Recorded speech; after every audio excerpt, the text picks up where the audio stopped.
The last transmission from Sergeant Marcus Webb came in at 2:47 in the morning. 3 words. No authentication header, no sign-off. Just 3 words on an open channel in a voice that Sergeant First Class Sarah Quinn would spend 14 months trying to unhear. We've been sold, then static, then nothing. She was 200 meters east of the primary element when it started. The specific pattern of fire that told you the ambush had been waiting, fully staged, long before you arrived. It wasn't reactive fire, it was orchestrated. The angles were wrong for an insurgent contact. The intervals were wrong. The positions covered every exit from the valley floor in a grid pattern that required coordination and prior knowledge of the unit's route. And those 2 things together meant one thing that Sarah Quinn's mind refused to form into a complete sentence for exactly 38 seconds while she was running, and the fire was coming from 3 sides, and Marcus was already not responding on the radio. 38 seconds. Then the sentence formed. Somebody told them we were coming. Her unit was 8 people. Army 75th Ranger Regiment, 3rd Battalion, seconded to a CIA Special Activities Division operation that officially didn't exist under a designation she had memorized and never written down.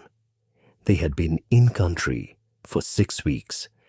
The operation was recovery of a protected source inside a Taliban-adjacent network in the Kandahar Valley. Simple extraction, low signature, standard protocol for the kind of work that never appeared in any congressional briefing. They walked into a prepared kill zone at 2:41 in the morning on a Thursday in August. Sarah ran east into the ridge scrub, while the fire was concentrated on the primary element's position. She ran with the discipline of a woman who had done SEER training twice and failed to break on both occasions, who had run 80 miles in 48 hours with 30 pounds of kit in a selection course that had washed out 63% of her cohort. She ran with the specific controlled panic of a soldier who knows that panic is data and data can be used. She ran until the ridge sheltered her from the fire lines. Then she went still, went flat, and listened. What she heard was her unit dying. She could not go back. The math was brutal and exact. 200 meters of open ground under sustained fire, solo, with a compromised radio and no air support. Marcus would have told her that. Marcus had always been the one who kept the math clear when the emotions were too loud. She pressed her face into the cold Afghan ground, and she heard her unit, and she did the math, and she stayed still. It was the hardest thing she had ever done. It was harder than the 80 miles, harder than the selection course, harder than anything the army had built or broken in her in 11 years. She stayed still. When the firing stopped, the valley was quiet in the way that only valleys are quiet after something definitive has happened in them. She waited 40 minutes. Then she moved. She found Marcus at the primary element's position, face down, around through the back of his helmet. She turned him over because she needed to confirm what she already knew. She confirmed it. She took his dog tag, one of them, leaving the other for the record, and she put it in her breast pocket against her sternum. She pressed her hand against the cold ground beside him for 3 seconds. Then she stood up and moved. She didn't find anyone else alive in the valley. She had known Marcus Webb for 6 years. They had been in the same battalion selection course, the same advanced training rotation, the same first SAD operation in Helmand in 2020. Marcus was from Memphis, Tennessee. He was 31 years old. He had a sister named Deja and a mother who made red velvet cake from scratch, and a borderline absurd commitment to the Memphis Grizzlies that he maintained on whatever fragment of satellite signal he could pull from whatever corner of the world the Army put him in. He was the best spotter she had ever worked with. The relationship between a sniper and her spotter was one of the few relationships the military built that operated on something closer to genuine trust than institutional dependence. You spent hours lying still beside each other in positions of total vulnerability, reading wind and distance and time together, sharing a silence that had to be exactly calibrated between you. You learned to breathe in the same rhythm. You learned what the other person's stillness meant, when it was concentration, and when it was patience, and when it was the particular stillness that meant something had gone wrong in the calculation. Marcus had the gift. He could read wind at altitude in the dark. He could feel barometric pressure change before it registered on the instrument. In 3 years of working together, they had been on 11 classified operations, and she had fired 24 long-range rounds, and every single one had been correct. In the valley in Kandahar, she had not fired a single round before the ambush began, because the ambush began before she had a position, before she had a scope on anything. They had walked into it already staged, already armed, already waiting, and the only explanation for that was prior knowledge that someone inside the chain had provided. Marcus had known it before she did. That was why he got the transmission out. 3 words. Then nothing. She had found him with his face turned toward the ground, and she had turned him over, and she had done what had to be done. She had taken the dog tag and confirmed the blood type and put her hand against the ground beside him for 3 seconds. Not a ritual, not a ceremony, just a soldier's acknowledgement of a soldier. And then she had stood up and moved east into the dark. She did not allow herself to process what she was carrying. Not yet. Not until the work was done. She walked for 9 hours. East, then south, then east again, moving in the margins of the terrain where no vehicle could follow and no drone would prioritize. Her water lasted 6 hours. She found a stream at hour 7 and drank from it without stopping, because dehydration was a variable she could control, and she needed every variable she could control. She crossed the Pakistani border at 11:43 in the morning through a crossing point that wasn't on any map she'd been issued, but that her memory had catalogued on a prior operation. She came into a village she'd passed through twice before. She found a woman who had reason to owe the Americans a debt they hadn't yet collected, and she called in that debt for 3 days of shelter and a phone. She used the phone once.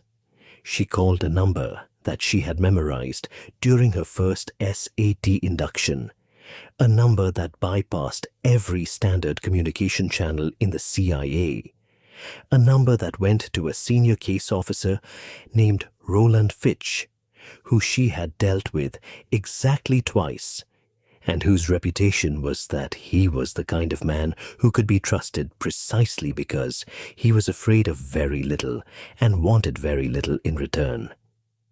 Fitch picked up on the second ring. He listened for 4 minutes while she talked. Then he said, "I'm going to read you a name." He read a name. She recognized it. She said, "Say that again." He said it again. The name was not an insurgent handler or a Taliban logistics coordinator or a foreign intelligence asset. The name was an American name, a rank, a duty station, Fort Bragg, Army. "That's the source of the compromise," she said. "That's one of 4, he said. "I've had this for 6 days. I was building the chain before I moved it up." "Why didn't it come down to us?" A pause. long enough to answer the question without using words.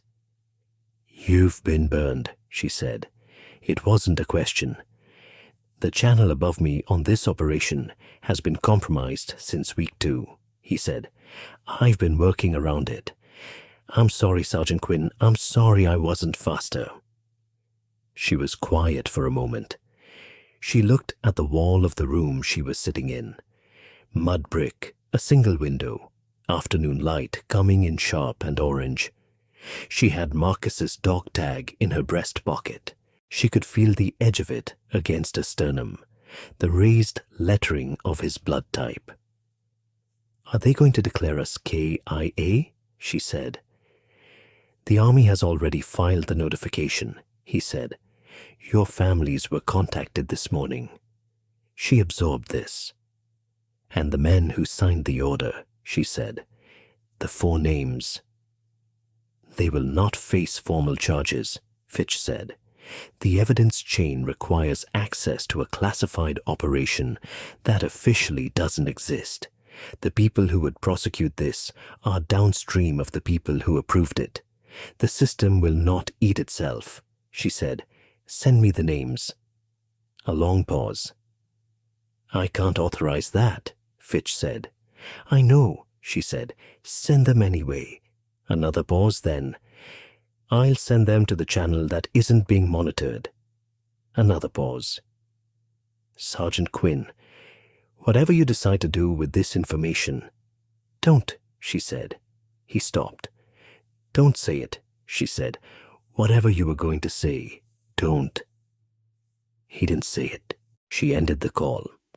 That afternoon, 4 names arrived on a channel that wasn't being monitored. She read them 3 times until they were as permanent as the dog tag against her sternum. Then she memorized the duty stations, the base assignments, the protection details around each name. Then she put the phone down on the mud brick floor, and she sat in the orange afternoon light, and she was very still for a very long time. Marcus used to say, "When everything is too loud, go very quiet. The answer is always in the quiet." She went quiet. The answer came. On the 5th day in the village, she made a second call. This one she had thought about for 4 days before making it. She had turned it over and examined it from every angle, the way she examined everything, as a problem with variables and consequences, and a correct answer that existed independently of whether she wanted to accept it. The correct answer was that she had to make the call. She dialed Deja Webb's number from memory. It rang 4 times. Then, "Hello?" Sarah did not speak for a moment. On the other side of the line she heard traffic, and somewhere, a television and the specific ordinary sound of a life going about its Tuesday afternoon in Memphis, Tennessee. "Who is this?" Deja said. "My name is Quinn," she said. "I served with your brother." The line was very quiet. "They told us there were no survivors," Deja said, carefully, as though the sentence were fragile. "I know," Sarah said. "The notification was accurate for operational purposes. I won't be able to explain the full situation for a long time, maybe ever, but I wanted you to know—" She stopped. She chose the words with the same precision she chose firing positions. "He died quickly. He wasn't alone, and the last thing he did was warn the rest of us. He saved my life." The line was quiet for a long time. "Were you close?" Deja said finally. 6 years, Sarah said. Another silence. Then, "He talked about you," Deja said. "He didn't use names. He never used names. But there was someone he mentioned." Her voice caught. "He said there was one person in the world he would walk into any room with. Any room, no matter what was in it." Sarah pressed the flat of her hand against her sternum, where the dog tag was. "He was right," she said. "I would have." She hung up. She sat in the orange afternoon light, and she was still for a very long time. Then she stood up. She had work to do. She did not rush. That was the first decision. The impulse was to move immediately. She was trained for immediate action. Her nervous system had been calibrated for it over 11 years. And the grief and the rage were a pressure in her chest that wanted immediate release. She felt all of this, and she set it aside the way you set aside a weapon that's too hot to hold. You don't throw it away. You let it cool. You pick it up when it's ready. She spent the first 2 months in Pakistan, in a city that had no professional reason to look for her because she was officially dead. She trained. She ran every morning before light. Longer routes, harder terrain, higher elevation than anything Fort Bragg had ever asked of her. She did strength work with what she could find. She ate carefully. She slept in specific cycles that kept her sharp. She was doing what she had always done in preparation for an operation, except this operation had no official sanction, no supply chain, no extraction plan, and a target list that 4 years ago she would not have believed she was capable of writing. In month 3, she moved to a different city. She acquired, through channels that Fitch had left open without explicitly opening, 3 specific things: a new identity with documentation that would pass casual inspection, access to a financial account with no traceable origin, and the address of a gunsmith in a town outside Peshawar, who dealt in items that had no paperwork trail. She also built the intelligence file. This was the slow, methodical work, the kind that looked from outside like nothing, like a woman sitting in apartments reading things on a laptop, but which was, in fact, the architecture of everything that would come after. She used open sources with the precision of a case officer, cross-referencing duty rosters from public military sources, social media patterns from accounts adjacent to the targets, scheduling data that leaked from the edges of official calendars in the way that all bureaucratic systems leaked when you knew where to press. She built profiles for each of the 4 names that included their daily patterns, their known associates, their protection details, weaknesses, their personal habits, and the specific moments in each day when they were most exposed. She found those moments, she filed them carefully, and she built contingencies. For each target, there was a primary approach, a secondary approach, and an abort condition. She had learned in 11 years of service that the primary approach rarely survived first contact with the actual situation, and that the difference between a good operator and a great one was the quality of their contingency thinking. She made her contingencies better than her primaries. In month 5, she acquired a Barrett M82 1.50 caliber semi-automatic rifle with a Night Force 8XR 7 to 35 times 56 scope and 200 rounds of match-grade .50 BMG ammunition. The weapon weighed 30 pounds. She carried it for the next 9 months as though it were part of her body. She did not name the rifle. That was not something she did, but she maintained it with a precision that was close to reverence, cleaning it every second day, checking the scope 0 every week, running the action and checking the bolt and the magazine and the feed until she could do it blindfolded in 3 minutes and 40 seconds, which she did regularly by month 7. In month 9, she began the active phase. She had intelligence on each of the 4 names. The intelligence had been built from open sources, from careful contact with 2 individuals who had independent reasons to want the same information she wanted, and from her own memory of operational patterns she had observed during her time with the SAD. She knew where each of the four spent their time. She knew their protection details, the formal ones, the ones that appeared on the official duty rosters, and the informal ones, the private arrangements that powerful men make when they know they've done something that might come back. She assessed each target individually. She built an order of approach based on difficulty and intelligence value. She chose the hardest target first. The Barrett M82A1 was not a subtle weapon.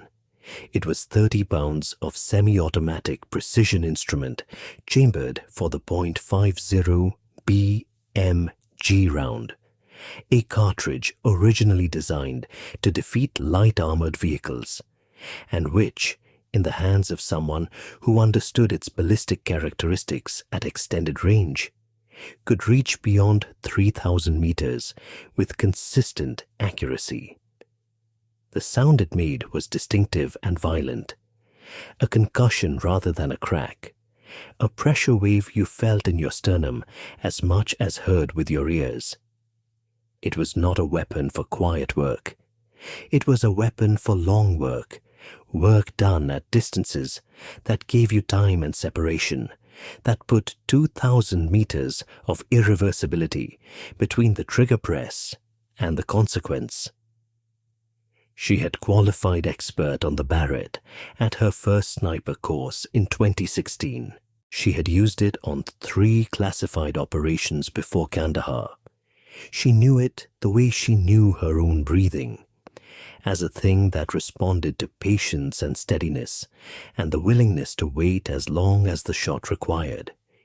She trained with it in the mountains north of Peshawar for 4 months. Single rounds, distance work starting at 500 meters, then 1,000, then 1,500, then 2,000, then 2,500. She logged every shot in a notebook: distance, wind conditions, atmospheric pressure, elevation correction, point of impact versus point of aim. She identified her error patterns and corrected them. She pushed the envelope of what she had done before and found that her ceiling was somewhere above 3,000 meters if the conditions were right, and she was patient. She was always patient. The notebook filled with data. The data became the weapon as much as the rifle was. By month 8, she was ready. By month 9, she was moving. Major Gerald Price was stationed at Bagram Air Base and lived off base in a secured compound 8 kilometers east of the city.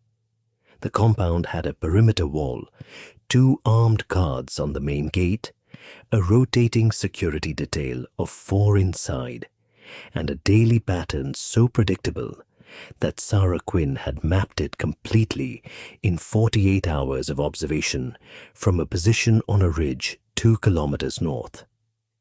She didn't go to the compound. She set up at 2,800 meters. It was a night shot, which was harder. The Night Force scope had the illumination for it.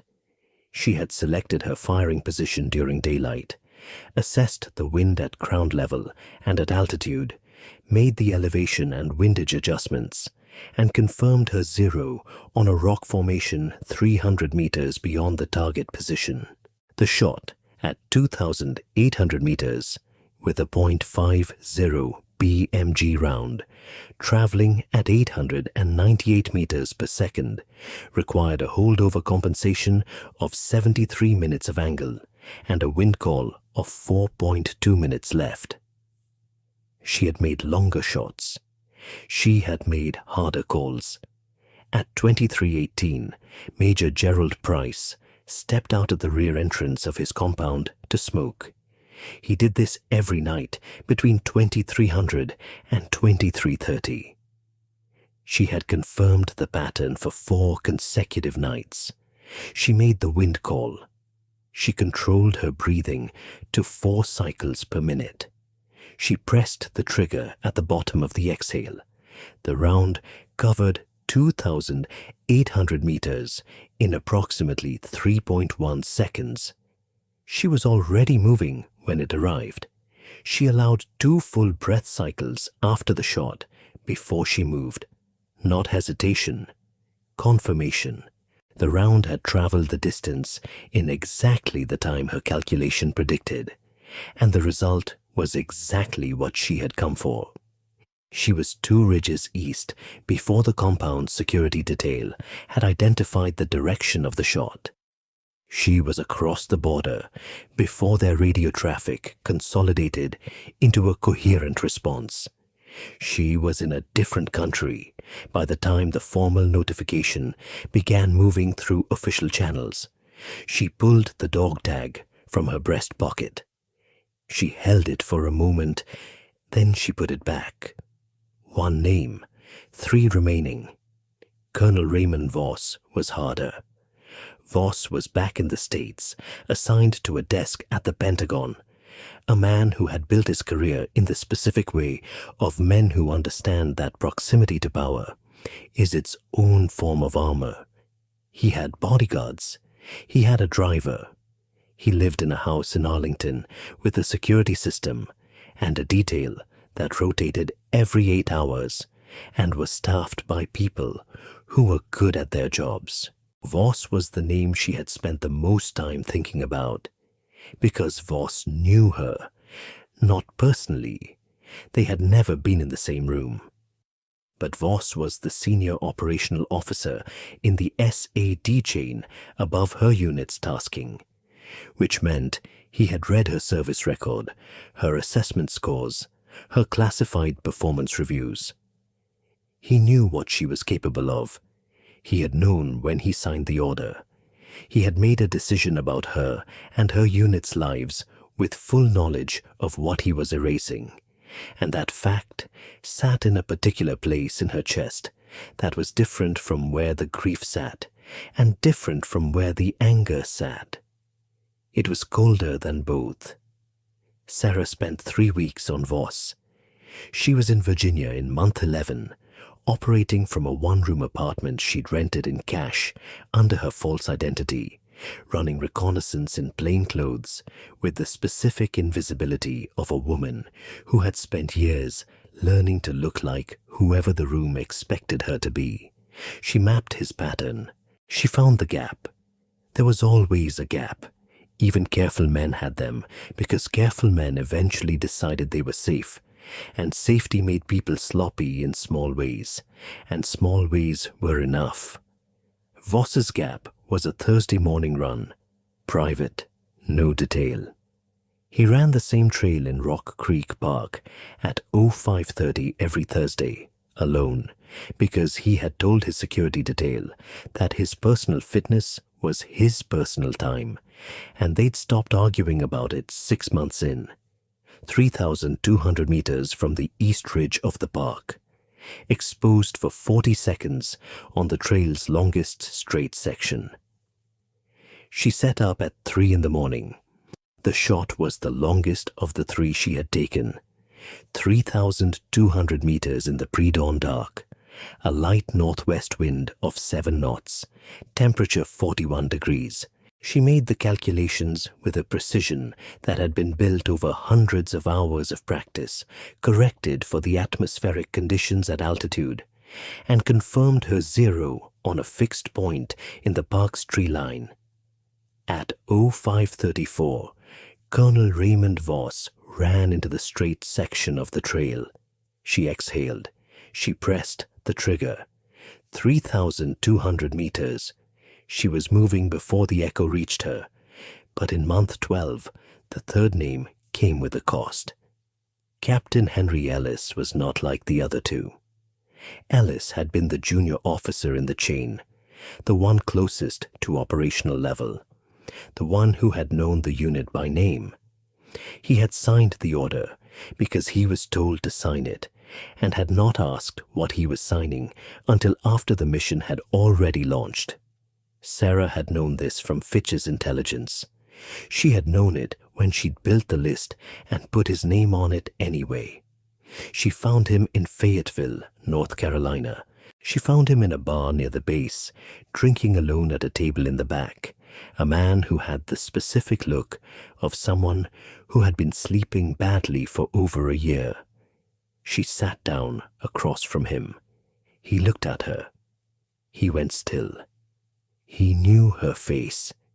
She'd been in the unit long enough that the name on the order would have had a face attached to it.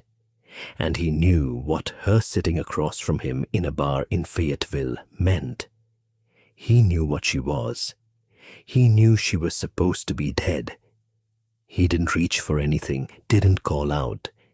He just looked at her with the face of a man who had been waiting for something and couldn't decide if he was afraid or relieved that it had finally arrived.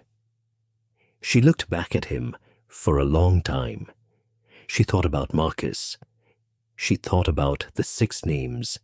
She thought about a valley in Kandahar at 2:41 in the morning. "You want to say it out loud," she said. "I can see it." He looked at his drink. "I didn't know what I was signing," he said. "Not specifically. I knew it was a routing order. I didn't know." His voice stopped. "I've been trying to get to the Inspector General for 6 months. Every channel I try is blocked. Every attempt gets buried." He looked up at her. "I have the document. I kept a copy. I have Price's initialing. I have Voss's authorization. I have the full chain." She was very still. "I've been trying to get it to someone who can use it," he said. "I don't know who to trust."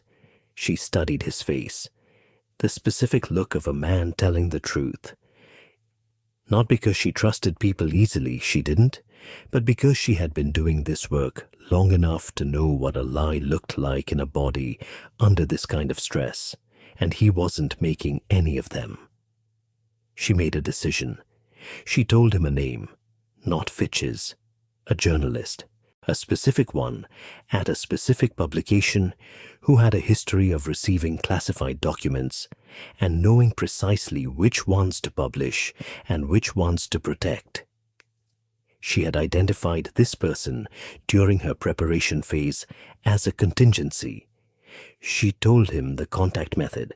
She told him what to include. She stood up.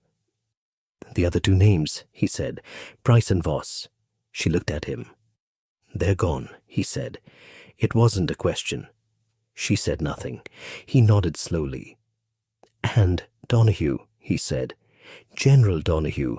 He's the one who originated the order. He's the name at the top." "I know," she said. She walked out of the bar. Major General Thomas Donahue lived in a protected estate in Fairfax County, Virginia. It was not a military installation. It was a private residence.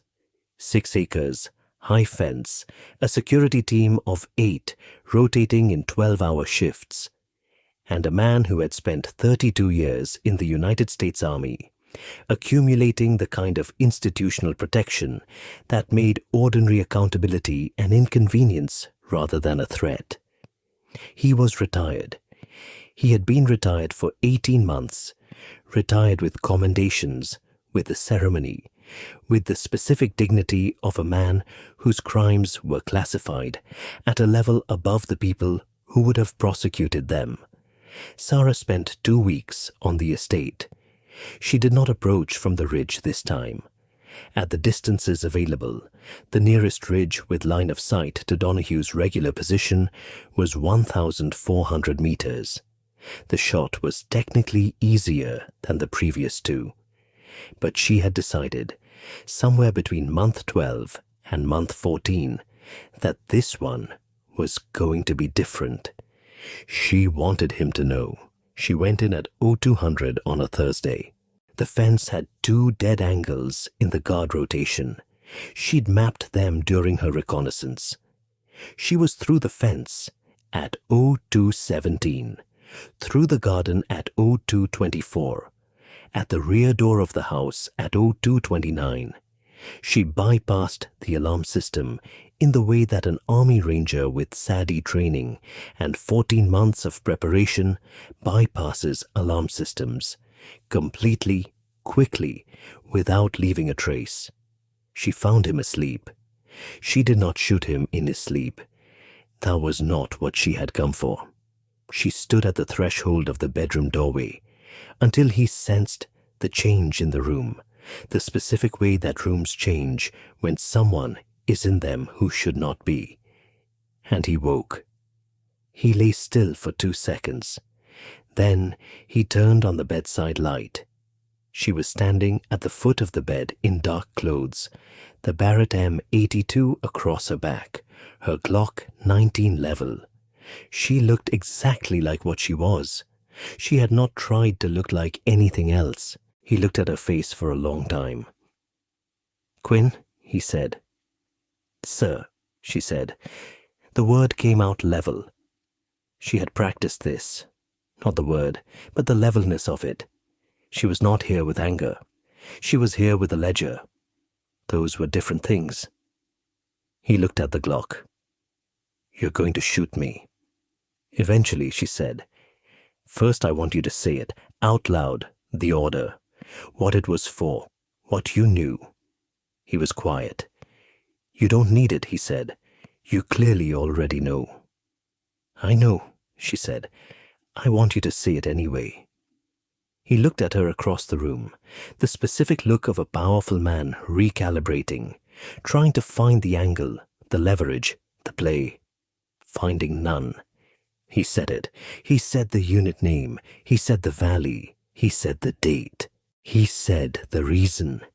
A classified intelligence asset that the unit had been proximate to, an asset whose identity the unit's members might have been able to reconstruct, an asset whose protection the general had decided was worth more than 8 lives. He said it in the flat, administrative tone of a man making a report, as though even now the facts were something that happened to other people. He said Marcus Webb's name. Sarah's jaw tightened once, then went still again. She looked at Donahue for 3 seconds after he finished.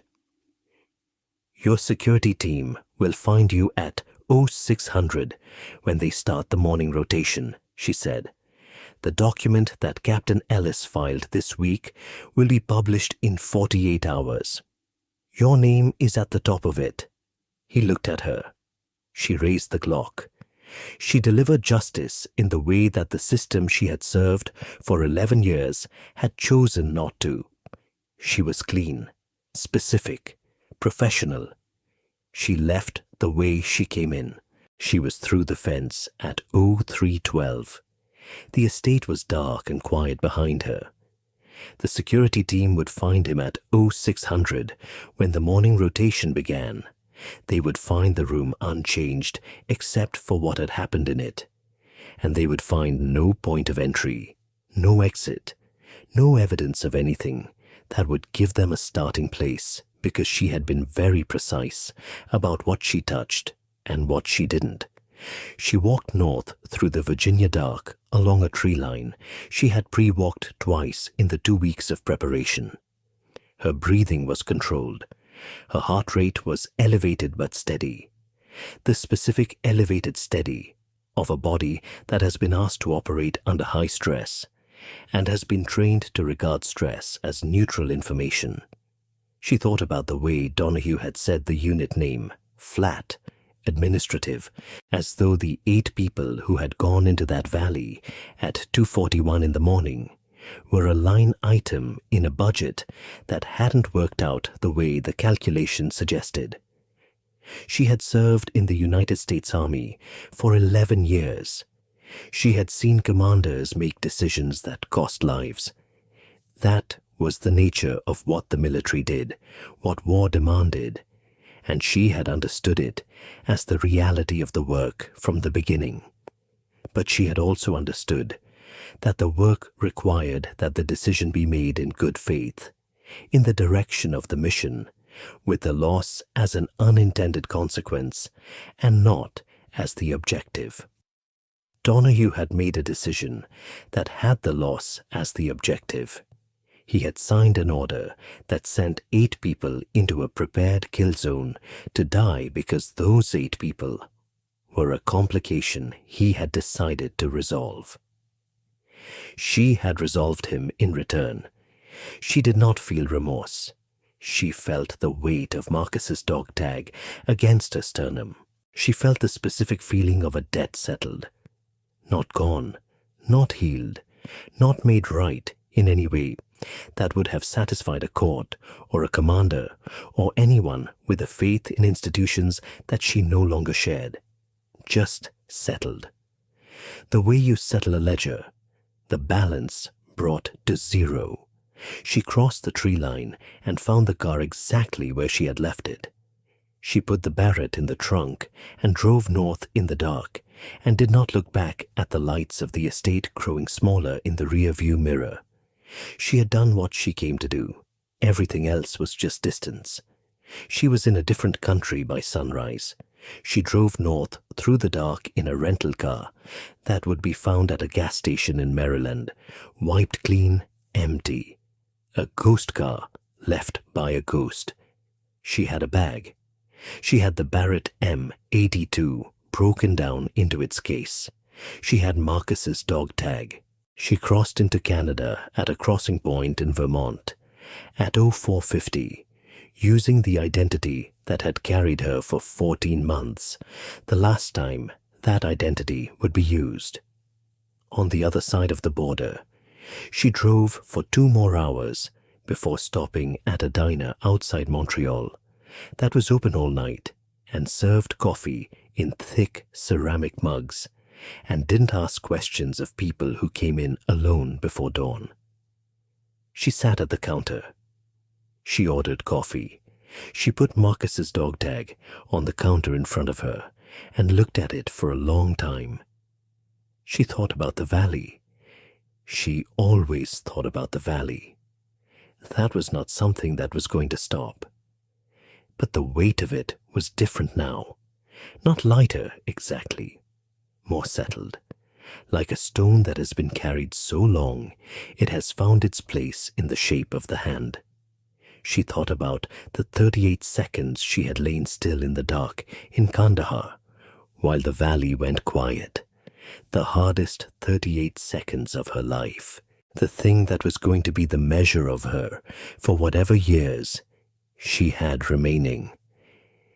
She thought about the journalist and the document, and what would happen in 48 hours when the full chain of the order hit the public record. She thought about Ellis's face in the bar, the specific relief of a man finally released from a secret too heavy to carry. She thought about Fitch, who had sent 4 names on a channel that wasn't being monitored and then not called her once in 14 months, who understood the nature of what he'd done and had decided to do it anyway. She drank her coffee. The diner was quiet. A cook moved in the kitchen. A truck driver sat at the far end of the counter with his own mug and his own silence. She put the dog tag back against her sternum. She left money on the counter. She thought about what would happen after. The document that Ellis had filed was going to do damage. Real, institutional, permanent damage to the chain of command that had authorized a kill zone for its own unit. It wouldn't bring anyone back. It wouldn't give Deja Webb her brother or her mother's red velvet cake, or another Sunday watching the Grizzlies with the person who understood her completely. It wouldn't return any of the 6 names she carried in her memory like stones. But it would make what happened into something that could be seen, something that could be named, something that existed in the record in a way that couldn't be buried again because the people who did the burying were no longer available to do it. That was not justice. She had stopped using that word sometime around month 8, when she understood fully that justice was an institutional product and the institution had failed. What this was something smaller and more specific. Accountability maybe, or just the truth finally, in a place where it couldn't be locked up. She thought about Marcus. She always thought about Marcus. She thought, he would have told me I didn't need the rifle. He would have said the document was always going to be enough. Get the document and come home, she thought. He would have been right. He was usually right, she thought. But I'm not sorry. She put the dog tag back against her sternum. She walked out into the Canadian morning, cool, sharp, the sky beginning to lighten at the east edge in a pale grey band that had no promises in it and no threats, just the straightforward arrival of another day that the world had not asked her permission to begin. She picked up her bag. She had the Barrett M82 across her back and a false identity in her pocket that she was going to burn today, and a mind full of 4 names and 8 faces and a valley in Kandahar that would be with her for the rest of her life. She had done what she came to do. She walked north into the morning, alone, precise, unhurried. The most dangerous woman alive in a country that didn't know her name.